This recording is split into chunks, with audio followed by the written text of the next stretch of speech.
Yo, what's good, everyone? Crustloid here. Here with Carlos. Yo. Here analyzing the match with the Wooping Kricketunes against the Jacksonville Jirachis. Jacksonville on the right and Kricketunes on the left. So let's just get right into the battle. All right, so really aggressive leads, just flat out, and it just so happens that Cartana is scarfed, and that's a really big threat within Mianshao that's just off the table. Mianshao could have done a lot of work this game, and it's kind of unfortunate that he chose to lead so aggressively. Um, I'm presuming that the Cartana lead to counter um, was to counter Most stuff. Tyranitar, and actually, yeah, just kind of destroys everything. Really, the only lead, I guess, what Mimo could have done is he could have led with Dusknoir, which is his dedicated counter to Kartana. Led with Dusknoir since it's its most expendable. Plus, Kartana is a really good lead against his team. So maybe he should let Dusknoir, but that's a small thing. But kind of sacking Mienshao, looking for that scarf is a really big play. Goes into Dusknoir turn 2. Uh, just plays it safe, uses his HP Fire, which would have killed Kartana. Then goes against the Greninja, takes some hits, and then knocks off the Choice Scarf, which is really, really useful. Um, Actually, I guess it's not that useful. It just outspeeds and it just got up rocks. So anyway, so this is the biggest play of the game right here. Went for foul play instead of roost. You want to talk about that some more, Carlos? Yeah, really. He was doing it fine towards the beginning of this matchup with Narrow Queen versus Mandibuzz, but he knows what the damage is going to be with the foul play. He saw last turn that it wasn't enough, and so he definitely needed to roost there, and it just led to this exchange of plays where he was sacking off Mons left and right just to get rid of this Narrow Queen, and then he had to do the same thing. Come on, it was just he didn't need to sack off all those Mons because he could have just killed the Nidoqueen with the Mandibuzz. Mm-hmm. For sure. And then he could have kept the Mandibuzz at around like 3/4 health if he kept roosting. Um, and if a crit happened, that would be unfortunate, but it's still better than just flat out sacking it off. Um, and then he even And then also switches. sacking off T-Tar. Yeah, definitely. And then which he goes back into Mandibuzz, takes the rocks, um, and is gonna die right here. Then goes back into T-Tar. It's slower. He gets an unfortunate crit, and then he risks a Stone Edge miss just to kill a Nidoqueen that should have been dead long ago.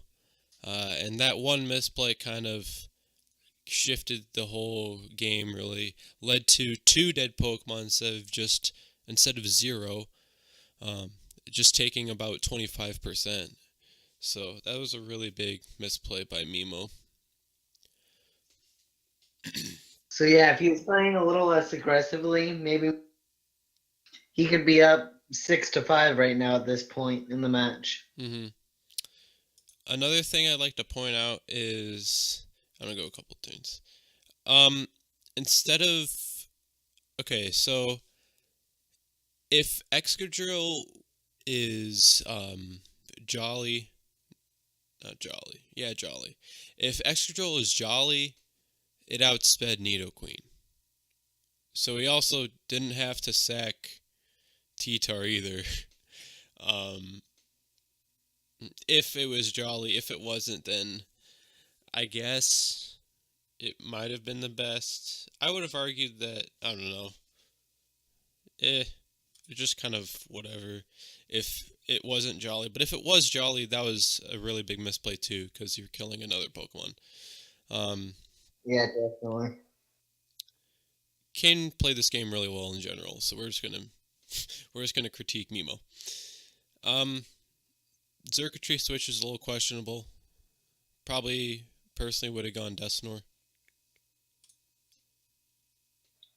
Yeah, I mean it's sort of tough there because he does need Dusknoir for Kartana, but at the same time he's down so much that he sort of just needs to start doing stuff that's going to work out. Like Xerxes obviously not going to be able to take a hit well from the anchor mon thing.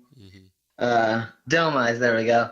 And so you sort of maybe have to just go with the Dusknoir. Maybe at this point you're just preserving differential, but if you had preserved other mons early, the case. And yeah, second, I feel like throughout this match, he just was being a little too uncareful with his mom's health. Like there were times where he lost 80% of his health. I feel like multiple times, or just large chunks, and that doesn't need to be happening.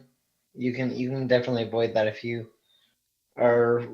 It's either just you're making wrong switches or stuff like that, and if he just played a little differently, he could have been in a much better position going into these last few turns. Hmm.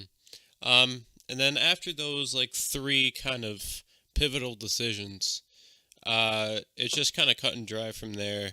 As you could see, going back a little bit, just kind of trading Mon for Mon, and of course Kane's going to win that battle since he has more of them, and then the Sand's going to go out, and then there was some controversy with this since it's technically a hidden Silvally, since it doesn't say water, so he used the wrong move, but it didn't really matter that much.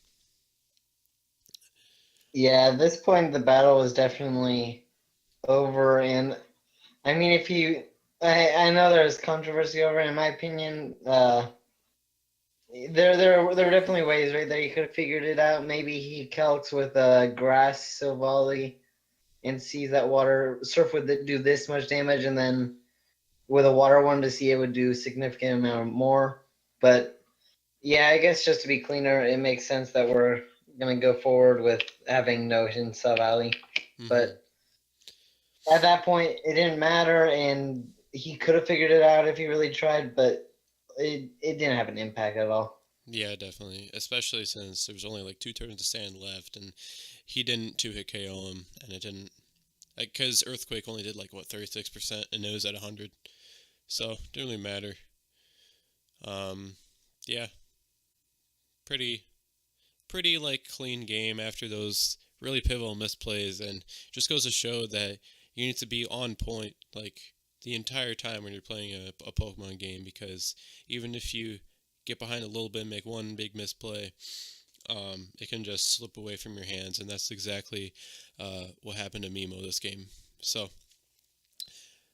all right, that should be good.